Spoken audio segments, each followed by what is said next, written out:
अच्छा गाली मत दीजिए, गाली मत। क्या बोलेंगे, इतना गुस्सा है? आज गिरिडीह को एकदम बर्बाद करके रख दिया। ये महतो जी यंग है, पढ़े लिखे हैं, अच्छे हैं, कोई काम नहीं होता। ये भाई साहब ठीक बोले कि ये भाई साहब ठीक बोले कि यूपी का, बंगाल का और एमपी का यहाँ पर कैंडिडेट पिछले बार बहाली में आ गया है। कैसे आ गया?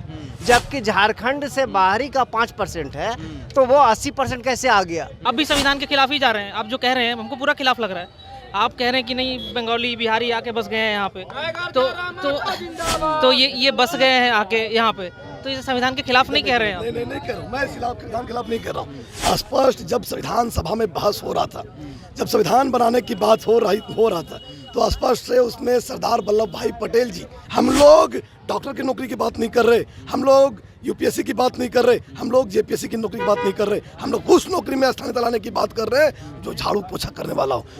मुझे वही लग रहा था कि मैंने जब सुना कि फिर ये ज़्यादा हो जाएगा ना उससे, जैसे जो दूसरे स्टेट जो कर रहे हैं, क्या वो भी सही थोड़ी कर रहे हैं? आप मध्य प्रदेश में मध्य प्रदेश कॉल लगाइए, वहाँ 95% है। आप बिहार कॉल लगाइए, वहाँ 90% है। ये समझना पड़ेगा कि झारखंड बना क्यों। तो झारखंड इसलिए बना कि यहाँ पर मूलवासी आदिवासी का जाकर देख लीजिए गांव में, कस्बों में किस तरह से लोग रहते हैं। आज भी जाके देख सकते हैं कि हमारे आदिवासी भाई, हमारे पिछड़े लोग किस तरह से रह रहे हैं। जयराम महतो जी के बारे में, उनके बारे में आप क्या सोचते हैं, बताइए। देखिए, महतो जी के बारे में कहना तो नहीं है, लेकिन सबसे बड़ा मुद्दा यहाँ है, जब से झारखंड अलग हुआ है, इसका एक छेदाम भी विकास नहीं हुआ। सबसे बड़ा मुद्दा ये, और ना आगे उम्मीद है। तो क्या लगता है कि कोई अगर नया विकल्प आ रहा है तो क्या उसकी तरफ आप जा सकते हैं? विकल्प है, ये महतो जी यंग है, पढ़े लिखे हैं, अच्छे हैं, और पिछला हमने देखा है, तो ऐसा तो कुछ नहीं आया समझ में, और इनका थोड़ा सा जो सुन रहे हैं इसे समझ में आ रहा। अभी एक मुद्दा सबसे बड़ा मुद्दा है, ये देखिए, ये जनहित का कोई काम नहीं होता है, नेता कोई नहीं करते हैं, चाहे कोई भी पार्टी का हो, कोई नेता सिर्फ आरोप प्रत्यारोप होता है, काम एक ही है। काम ही नहीं करते, आम जनता का कोई काम नहीं होता। ये भाई साहब ठीक बोले कि ये भाई साहब ठीक बोले कि यूपी का, बंगाल का और एमपी का यहाँ पर कैंडिडेट पिछले बार बहाली में आ गया है। कैसे आ गया? जबकि झारखंड से बाहरी का 5% है, तो वो 80% कैसे आ गया? झारखंडियों को क्या मिला?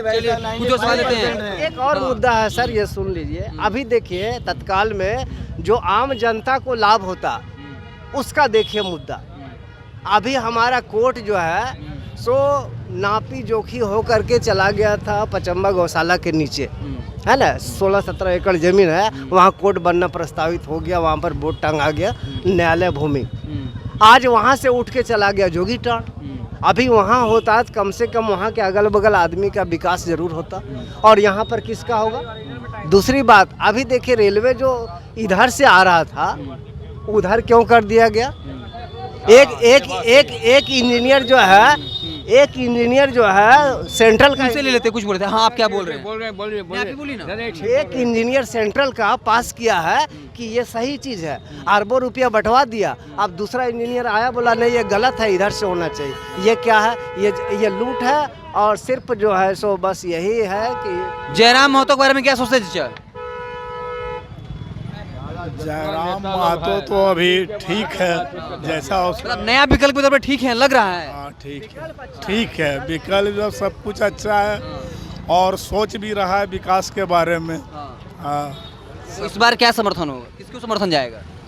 अब देखिए, जयराम महतो का जाएगा। जयराम महतो के बारे में क्या सोचते हैं चाचा? जयराम महतो जी का नाम सुने हैं, उनके बारे में बताइए।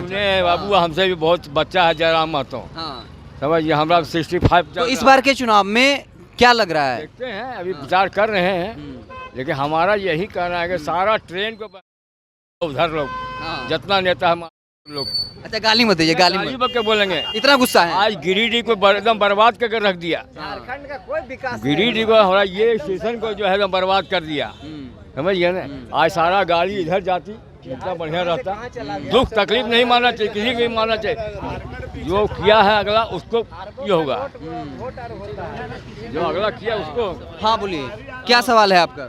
मेरा सवाल है कि जैसे अभी इन्होंने बोला कि बाकी पार्टियां धर्म के नाम पे वोट मांगती है। अभी जैसे इन्होंने बोला कि 1932 से खतियानी लागू करना चाहते हैं, तो ये दोनों में मुझे सिमिलैरिटी लग रहा है। जैसे वो एनआरसी वाले के काम कर रहे हैं तो वो धर्म के नाम पे कर रहे हैं, आप रीजनलिज्म के नाम पे कर रहे हैं। तो ये क्या हमारे संविधान के साथ चल रहा है क्या? जैसे अभी ये कह रहे हैं कि बाहरी लोग ज़्यादा ऑक्यूपाई कर लिए हैं हमारे ऑक्यूपेशन को यहाँ पे झारखंड में। तो अभी जैसे फिर अगर ये कह रहे हैं अगर हम वो लाएंगे तो फिर ये बाकी लोग घुसपैठिए, ये भी कहीं ना कहीं घुसपैठिया ही कह रहे हैं। बट ये मतलब घुसपैठिया वो लोग धर्म के नाम पे कह रहे हैं और ये लोग दूसरे स्टेट वालों को कह रहे हैं। तो मुझे ये दोनों कड़ी को मैं कहीं ना कहीं जोड़ पा रहा हूँ कि ये दोनों में अलग क्या है आपका, इसमें मेरा सवाल है। हाँ चलिए जवाब दीजिए इसका।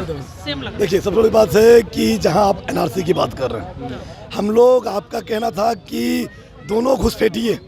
अब रही बात है इसमें एक अलग क्या है, हम लोग इसलिए कह रहे हैं भाई क्योंकि वो हमारा हक छीन रहे हैं। वो इसमें जो है कि हमारा रोजगार के कारण कह रहे हैं। अगर वो यहाँ से उनका हम अगर स्थानीयता लाते हैं 1932 आधार मान करके स्थानीय लाते हैं तो भाई जो है कि लगभग यहाँ जो अगर यहाँ मतलब है जितने बिहारी जो बसे हुए हैं 32 के बाद 60-65 में, जितने बंगाली मतलब बसे हुए हैं 60-65 में, वो साइड हो जाएंगे। और स्पष्ट जितने झारखंड में रोजगार हैं सरकारी क्षेत्रों में, प्राइवेट क्षेत्रों में, मैं आपको दावे के साथ कहता हूँ, हमारा जो सर्वे है उसके साथ मैं कह रहा हूँ कि लगभग जो है कि प्रत्येक घर में एक युवा को रोजगार मिलेगा। इसलिए हम लोग जो है स्थानीयता की बात कर रहे हैं और खतियान की बात कर रहे हैं। जैसे मैं कह रहा हूँ कि ये संविधान हमें अधिकार दिया है कि देश में कहीं भी व्यापार कर सकते हैं, कोई आर्टिकल में है। तो आप ये कह रहे हैं कि नहीं हमें हक मिल जाएगा उनका चला, तो मैं यही कह रहा हूँ कि फिर क्या फ़र्क है आप में? आप भी संविधान के खिलाफ ही जा रहे हैं। आप जो कह रहे हैं हमको पूरा खिलाफ लग रहा है।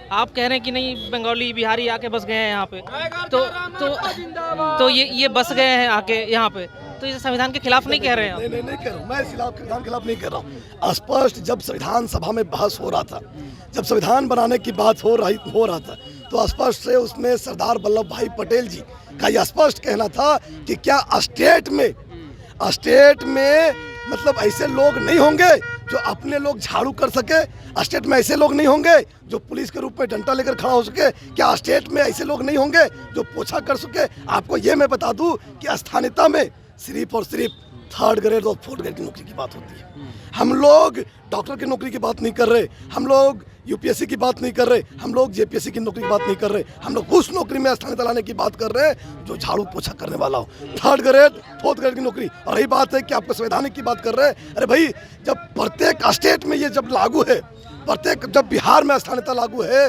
मध्य प्रदेश में स्थानीयता लागू है, महाराष्ट्र में स्थानीयता लागू है, गुजरात में स्थानीयता लागू है, तो झारखंड में स्थानीयता क्यों नहीं? जब झारखंड में जब झारखंड में स्थानीयता की बात होती है तो भैया ये गैर कानूनी कार्य कैसे?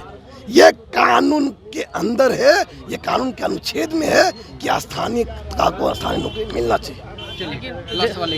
जैसे और भी हमारे जजमेंट भी बहुत सारे रहे हैं, जैसे इंदिरा स्वानी जजमेंट है कि 50% से ज़्यादा रिजर्वेशन नहीं होना चाहिए। तो अभी आप जैसे मतलब मुझे वही लग रहा था कि मैंने जब सुना कि फिर ये ज़्यादा हो जाएगा ना उससे, जैसे जो दूसरे स्टेट जो कर रहे हैं क्या वो भी सही थोड़ी कर रहे हैं? देखिए भैया सुनिए, आपका कहना एकदम सही है। इनका कहना था 50% से नहीं होना चाहिए। आप मध्य प्रदेश में मध्य प्रदेश कॉल लगाइए वहाँ 95% है, आप बिहार कॉल लगाइए वहाँ 90% है, आप बंगाल में कॉल लगाइए वहाँ 95% है। भैया तो झारखंड में काहे नहीं होगा? आरक्षण की बात करें, ये स्थानीय बाहर की बात कर रहे वही कहना था कि मतलब 50% आरक्षण की बात ये नहीं है, ये मतलब 3rd ग्रेड और 4th ग्रेड नौकरी की बात है, स्थानीयता की बात है।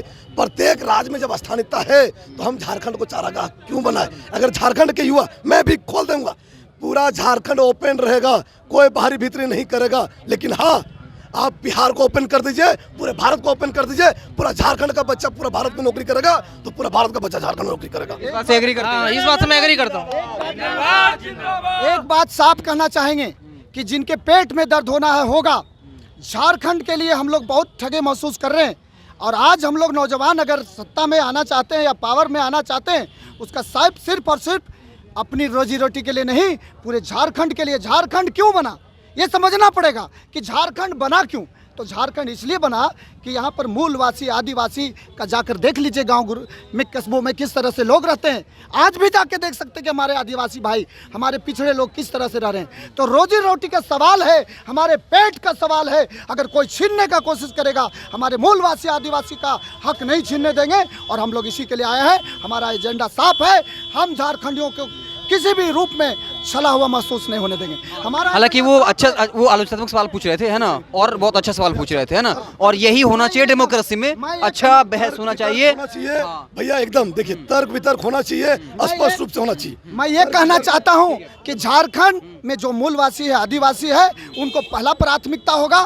जो दूसरे यहाँ से आए हैं वो भी रहेंगे, उनको भागने के लिए नहीं कह रहे हैं, लेकिन उसके लिए भी नियम और कानून, नीति बनेगा। 24 साल हो गया दादा, आज तक नीति और कानून नहीं बना, तो आप ही बताइए ये मेरे साथ और झारखंडियों के साथ गलत हो रहा है। इन बातों से सहमत हो जो इनका पक्ष है, सहमत के है? साथ में पूरा सहमत हूं। जैसे इन्होंने बोला कि बाकी बॉर्डर भी खुल जाने चाहिए, तो वही अगर जो ट्रेंड फॉलो कर रहे हैं वो, या हमें भी वही करना पड़ेगा, या तो फिर पूरा ओवरऑल बॉर्डर खोलिए सबका, जो हाँ यही। तो चलिए, हम यहाँ थे, लोगों से बात किया, और ये बात तो साफ है, जयराम महतो को लेकर एक परसेप्शन बना है, एक ऐसा युवा आया है जो काफ़ी अच्छा बोलता है, एक नया एजेंडा है, क्योंकि यहाँ के लोकल लोगों का कहना है कि तमाम नेताओं ने बड़े बड़े वादे किए लेकिन काम नहीं किया, तो उनको जयराम महतो एक विकल्प के तौर पर जो है वो दिख रहे हैं। हालांकि चुनाव में क्या कुछ होगा, कितना टक्कर देंगे, ये तो 4 जून को पता चलेगा। आप देखते रहें वेब समाचार। बहुत बहुत धन्यवाद।